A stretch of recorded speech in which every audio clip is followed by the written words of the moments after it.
तो गाइस जिस सोच के साथ आप वीडियो देखने के लिए आए हैं ना, सेम वही बात बताऊंगा। ना तो कहीं किंतु, ना तो कहीं परंतु, बात बताऊंगा पूरा स्पष्ट, नीट एंड क्लीन। अगर गाइस आपकी एज 20 से 30 साल के अंदर है ना, तो ये वीडियो आपके लिए रामबाण होने वाली है।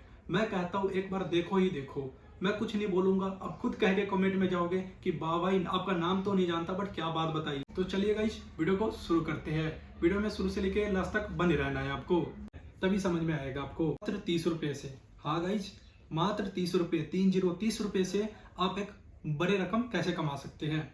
तो गाइज इससे पहले एक छोटी सी बात बता देता हूँ। अगर आपके पास 100 रुपीज है, अगर आप दिन के 100 रुपीज उड़ा देते हैं, तो चाहे आपके पास 1000 रुपए हो या आपके पास लाख रुपए हो, जैसे सर के ऊपर से प्लेन ऐसे उड़ता है ना, वैसे आपके हाथ से पैसे ऐसे उड़ेंगे। बात क्या कहना चाह रहा हूँ गाइज, आप समझ पा रहे हैं। अब डेली का 30 रुपए बचा रहे हो ना, तो जाहिर सी बात है यार, महीना का 1000 बचा पालोगे। बिल्कुल बचाओगे यार, तो बचाओगे। अगर आप महीने का 1000 रुपये अगर इन्वेस्टमेंट कर रहे हो, तो गाइज एक जरूर, जी हाँ गाइज, बड़ी रकम बनेगा तो बनेगा। तो जी हाँ दोस्तों, मात्र 1000 रुपये से आप लाखों रुपए बना सकते हैं। गाइज मैं बात कर रहा हूँ एसबीआई के कॉन्ट्रा फंड। तो गाइज जिनको नहीं पता है तो जान लो। गाइज एसबीआई का कॉन्ट्रा फंड है जहाँ पे आप मिनिमम 500 और मैक्सिमम 1000 रुपये इन्वेस्टमेंट प्रति महीना कर सकते हो।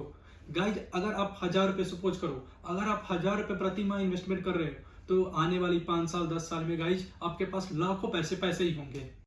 तो गाइज एसबीआई कॉन्ट्रा फंड क्या है? तो गाइज एक म्यूचुअल फंड है। इसके तहत आप एक पैसे इन्वेस्टमेंट कर सकते हो। पिछले 3 साल में ये एस्टिमेटेड जो रिटर्न रहा है 22% का रहा है। पिछले 5 साल में जो एस्टिमेट रिटर्न रहा है 29% का रहा है। तो गाइज आप महीने का 1000 रुपये इन्वेस्टमेंट कर रहे हैं। अब 1000 रुपये कैसे इन्वेस्टमेंट करना है, कहाँ करना है, कैसे इन्वेस्टमेंट करना है, तो गाइज वीडियो में पेशेंस रखिए, आपको सारा बताने वाला हूँ।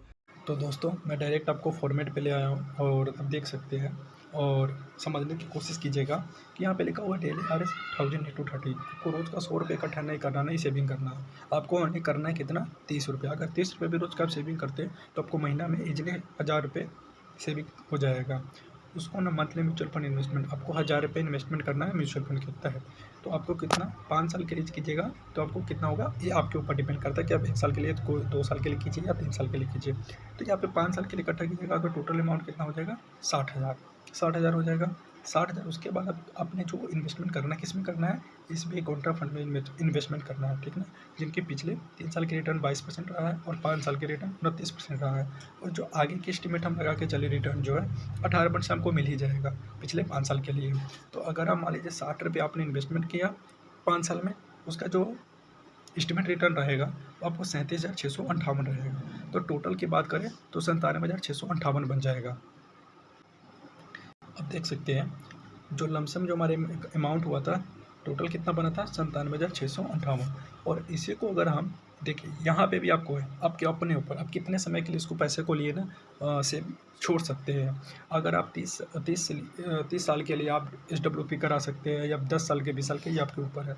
और इसमें भी अगर हम अनुमान लगा लें कि इस पर भी हमको 18% का इंटरेस्ट रेट मिल जाएगा, तो क्या होगा, जो हमारा एस्टिमेट रिटर्न अगर 30 साल की बात करें तो हमारा कितना हो जाएगा, 1,39,00,000 और 3,632 रुपया। अब गाइज इतना पैसे कैसे हो गया, तो आपको ना कंपाउंडिंग समझना पड़ेगा, कंपाउंडिंग की पावर ना समझना पड़ेगा। कंपाउंडिंग की बात तो अगर मैं वो समझाऊँ तो वीडियो बहुत लंबा चौड़ा बन जाएगा, तो मैं नेक्स्ट वीडियो उसी पे लाने की कोशिश करूँगा, ठीक है। तो हमारा टोटल जो वैल्यू है लमसम 1,40,00,000 1290 बन जाएगा। इतना हमारा अमाउंट हो गया है ना। तो ये चीज़ तो मैं बाद में समझाऊँगा, जो ये लिखा हुआ है ये, बट इतना समझ लीजिए। अब जो हमारा पैसे 1,40,00,000 है, अब 1,290 जो बना हमारा पैसा, इसको क्या करना है, SBI के लार्ज कैप म्यूचुअल फंड में इन्वेस्ट करना है, मतलब SW कर देना है, SWP कर देना है। SWP क्या होता है, सिस्टमेटिक विड्रॉवल प्लान, ठीक ना। SWP कर दिया ना, तो जो हमारा रिमेनिंग फंड जो है हमारा, ये जो हमारा फंड जो हमारा अभी भी जो हमारे म्यूचुअल फंड में जो रहेगा, करंट अमाउंट जो हमारा रहेगा 1 करोड़ रहेगा, और 40 लाख रुपए हम अपने पॉकेट के लिए निकाल लिए। यहाँ पे क्या है, मंथली विड्रॉल प्लान, ठीक है ना। आपको मंथली में ना, आप उसमें से SWP में क्या है ना, आपने कुछ पैसे एक फिक्स्ड किया ना, तो वहाँ से मंथली वाइज मिलता रहता है। आपने 1 करोड़ किया तो यहाँ पे 1 लाख महीना मिलता रहेगा आपको। अगर फिर ये पैसे जो आपने 1 करोड़ है, ये 5 साल बाद, यहाँ पे 5 साल बाद है ना, फिर आपको क्या हो जाएगा, फिर आपका बढ़ जाएगा। तो आप बढ़ जाएगा तो फिर क्या कीजिएगा, 60 लाख रुपया निकाल लीजिएगा। फिर अब जो आपको एक्चुअल जो करंट बैलेंस रह जाएगा 1 करोड़ रह जाएगा। अब सेम चीज़ यही, यहाँ पर एक सवाल आता है कि is mutual fund guaranteed return.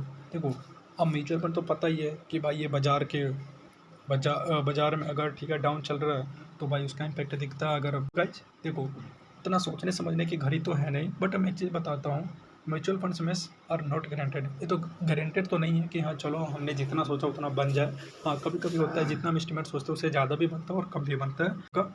हाँ इमरजेंसी विड्रो है, हाँ इमरजेंसी आप जब मर्जी विड्रो करा सकते हैं। हाँ यस, बट बिफोर अगर आपको 1 साल से पहले आपको पैसे लेना है तो बस यहाँ पे लिखा हुआ है साफ साफ कि एग्जिट चार्ज लगेगा 1% का, तो आप निकाल सकते हैं।